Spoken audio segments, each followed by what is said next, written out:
11 মাস আল্লাহ পাক আমাদেরকে বলে বান্দা গুনাহ ছাড়ো, গুনাহ ছাড়ো।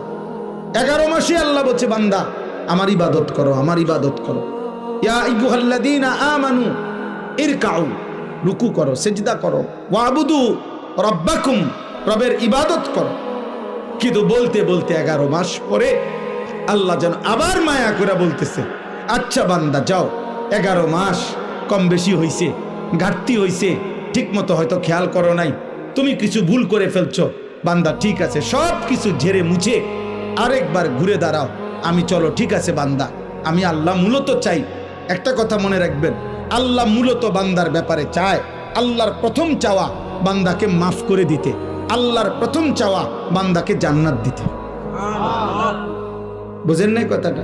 মূলত অনেক সময় আছে যে অনেকে ওই যে কথাটাই ঘুরাইতে আছে, মূলত হে রে ফিট তো চাইতে আছে, কথাটা মিলাইতে পারতেছে না।